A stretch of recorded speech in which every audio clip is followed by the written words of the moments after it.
I'm Lani Kim, and I'm a life coach here at Life Coach University. And today is the first day of July, which is the month I'll be hosting. And the topic I'm going to be chatting about is rocking out motherhood. Actually, rocking out parenthood. So if you're a dad, welcome. Um, so today, because I'll be talking Monday through Friday, and today is Friday, I thought I would do a kind of preview of what's to come for the rest of the month. Since I didn't want to try to fit a whole theme into one day. And also, I wanted you guys to be able to kind of get a glimpse into what today is going to, or this month is going to entail. So welcome. Okay, so we have roughly 4 weeks, and I broke each week down into a theme, and I tried to be super nerdy and make the themes fit the theme of rock out motherhood. And so I'm going to quickly go through the 4 themes, and then I'm going to specifically start talking about what's going to come next week.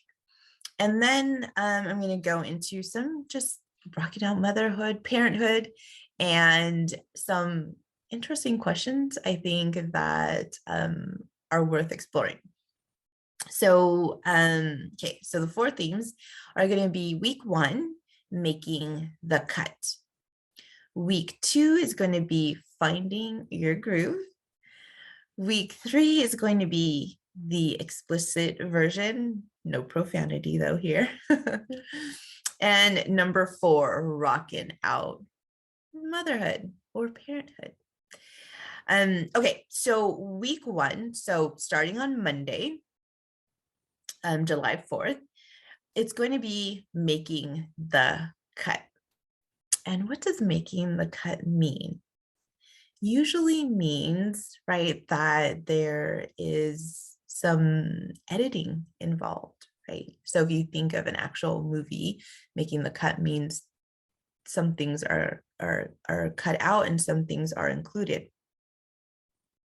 So the way that I kind of think about this is a little bit opposite of what we think of making the cut. Making the cut means like the pieces that actually make it into the movie, right? Or if you're auditioning for something, the person who's actually being chosen for the role.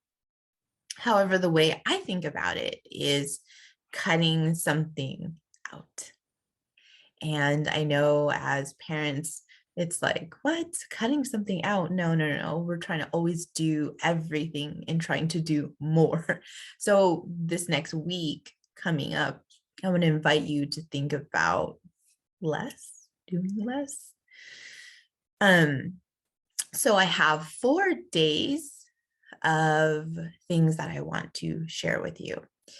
But Friday, I am going to leave that open for now, because what I love about the PIF Talks, especially I think, hosting a month, is that we get questions and we're immediately able to address them the next day or that week. And so I'm going to leave Friday open to address some questions that you have. And I love to hear back from you guys, because really the platform of Life Coach University is to serve, and listening to your questions allows me to serve you. So I'm going to leave Friday open to be flexible. Okay, so this coming week is going to be, Monday is going to be audition them, not the other way around. Tuesday is going to be add value to your life by deleting. And Wednesday is going to be the to don't list or the anti to-do list, whichever one sounds more appealing to you. And Thursday will be an innovative genius. And then again, Friday is going to be a special topic. So you'll have to join me for all 5 days to learn what's in that week, and then the surprise on Friday. And so that's going to be week 1. And okay, so we have, let's see, a question. I love the sound of week 1. Make the cut. What a powerful approach. What do I need to cut and edit out?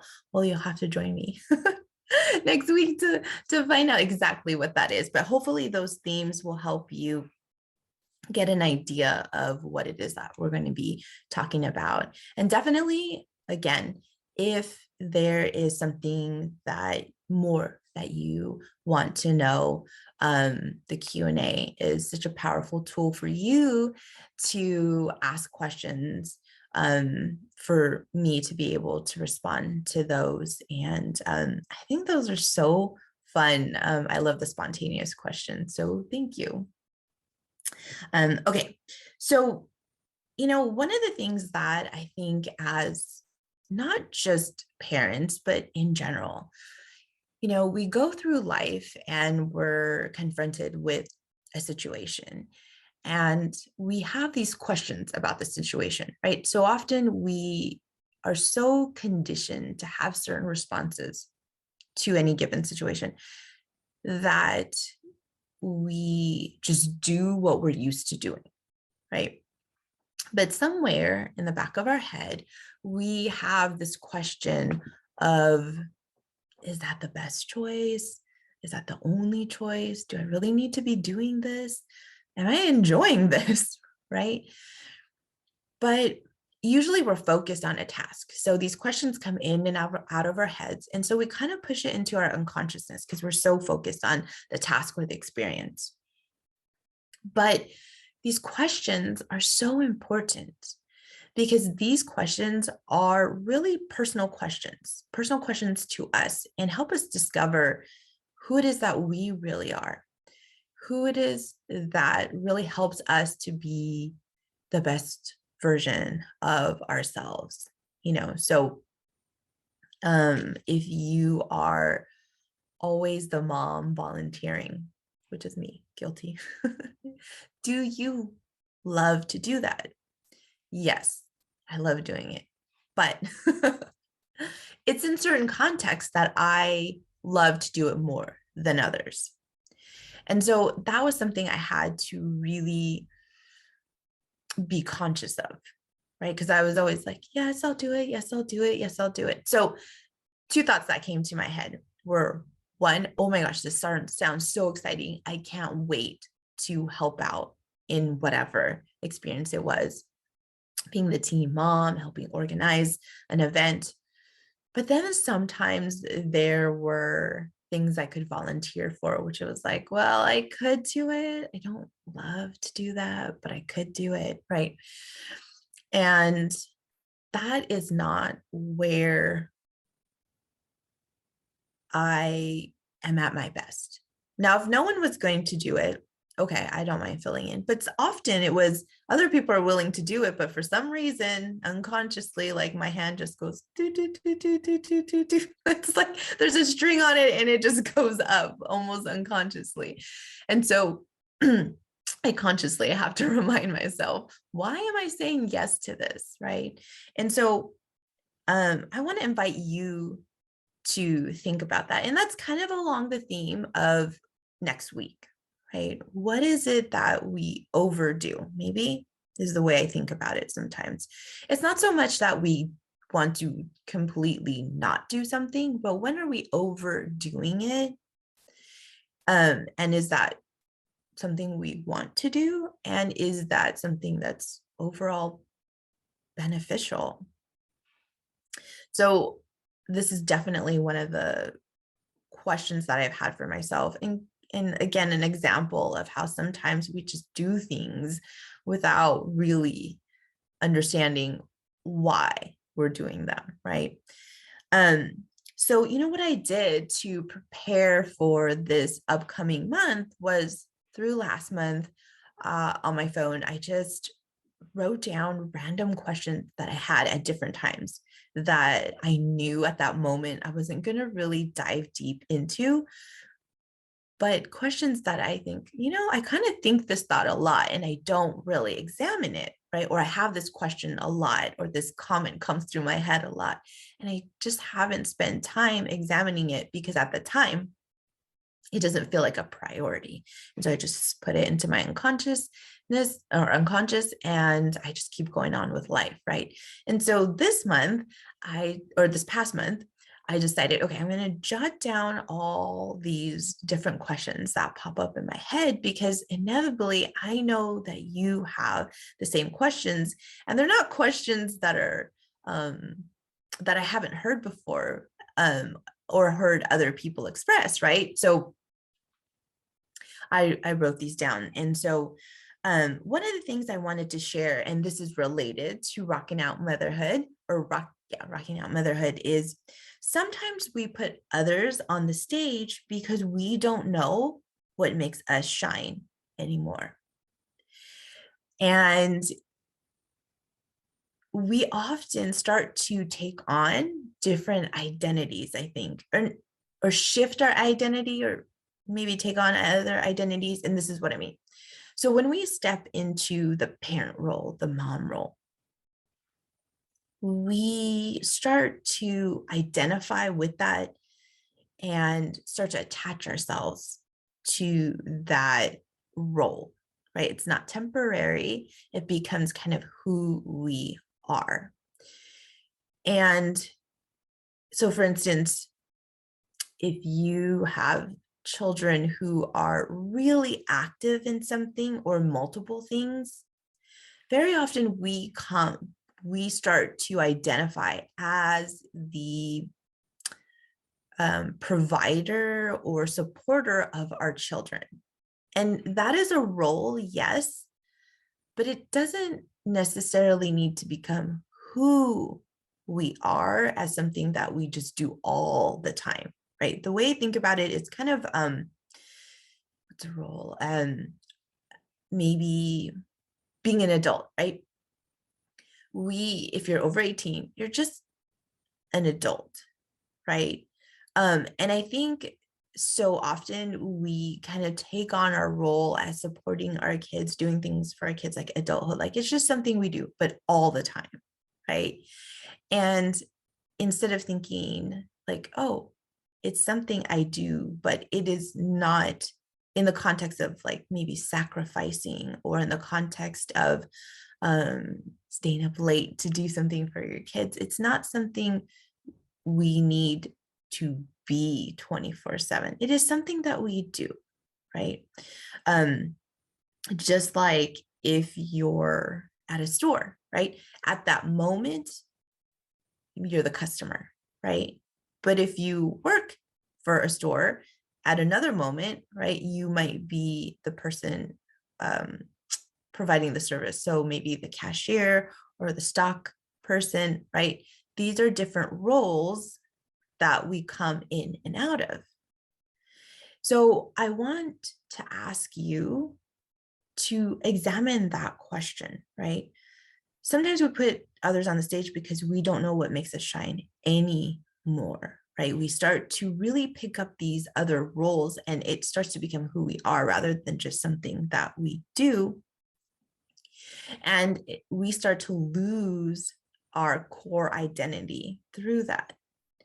And so we don't know how to shine, right? So one of the things I think about is, for myself, is I grew up playing sports. I played basketball and I played softball. And basketball definitely is my my love of sports, the sport that I love the most. And as an adult, I just have not played a whole lot of basketball. I still love it, but I haven't played it a lot.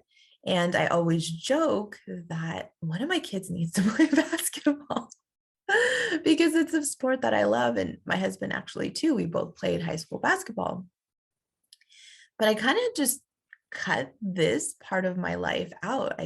I don't know that my kids have really seen me play basketball, which is really sad to me. And so I brought this up, I think maybe like a year and a half ago. And my littlest, who is now 8, her eyes kind of lit up. And she said, basketball, that sounds so fun. And so we had this conversation, my husband and we were going back and forth about different memories we have. And she was just so enamored with this idea. And so she said, I want to play basketball. And so we went outside, we played basketball. And I, it was just this fun thing that I got to share with her. And so actually this summer, we're going to enroll her in the local basketball class. And I was just so excited. And getting out there and playing basketball and, seeing my kids, my 2 oldest join us once in a while. It's just been so fun. And it really was rediscovering a part of me and a part of who I am. And so, I want to say that sometimes, right, where is it that we're losing our sparkle, our shine, right? And that often is why we pull ourselves off the stage, because we actually don't know what it is or who we are, how we shine.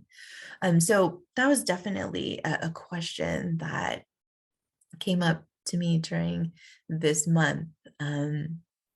Okay, so a Q&A box. Last week I heard you on the Holistic Health Conference and you talked about the to don't list. I woke up the next day and wrote to don't list. Awesome. For the first time, my day was completely different. Thank you. Oh, that's so great. I love hearing that. And we'll get to definitely dive into that next week. So join me next week and we'll definitely talk about that to don't list. And here is another comment. I always put other people first. I thought I should. I never even thought I could be the rock star and the main act. At the moment, I'm totally backstage, but I want to have fun. Yes. And that is my wish, that you have fun. And fun doesn't mean it's easy. I think so often we confuse that fun is easy. Sometimes fun's challenging, right? So, and requires some patience, and not all parts of it are fun. So this is what I mean. So I'm thinking of going to an amusement park, right? My daughter recently went to, for us locally, is Disneyland for her grad night. And she had so much fun, but what does that entail? That entails waiting in line, right? And there's a couple ways to wait in line. You can just wait in line like this, right? Okay, it said 45 minutes on the timer at the beginning of the line. Or, right, you could invite people along, which is what it was for them. She was with her friends and it was so fun, even though they were waiting in line, right? And so that's very much how I think about rocking out motherhood, which we're going to go into that in week 2. Finding your groove is also bringing people along for your journey, right? Who is your audience, right? And inviting your audience in. Just like now, you're my audience, right? And I'm inviting you into my journey to see me present, right? Doing what I love to do. So yeah, having fun, right? And sometimes we think the fun must be at that moment, and sometimes it's in the future, and that's totally fine.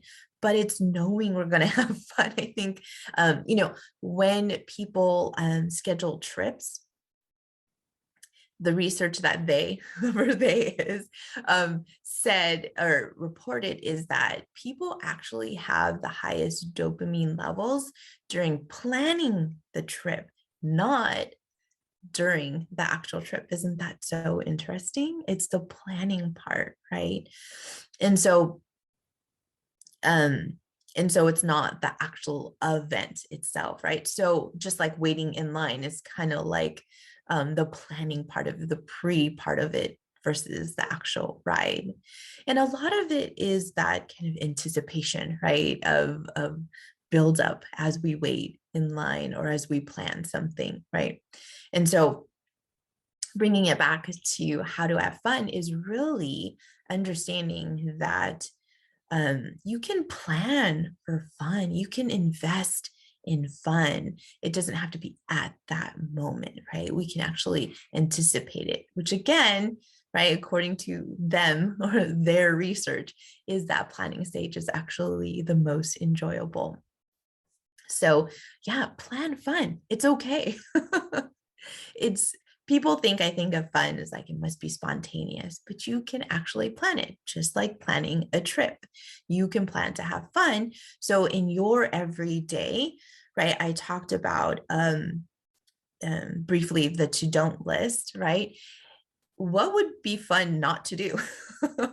Maybe that's something you have fun with. Like, oh my gosh, this is maybe at I don't know, 4:30, you're usually doing something that you don't love to do. And you decide, I'm going to put that on my to don't list, right? And enjoy yourself at that moment. At 4:30, enjoy the time that you have doing something you love to do rather than something you don't love to do. And when I say doing something you love to do, maybe that's doing nothing. It doesn't actually mean going out and like doing something elaborate or complicated. Maybe it's just not doing anything. Or maybe you're doing something at 4:29 and you just want to take your time, right? And so because you deleted whatever's at 4:30, you can take your time and enjoy whatever it is you're doing, or just simply not feel hurried to go, right? And maybe at when 4:30 hits, it's just like this internal like glee, like, oh my gosh, I'm not doing that. Like, how fun is that?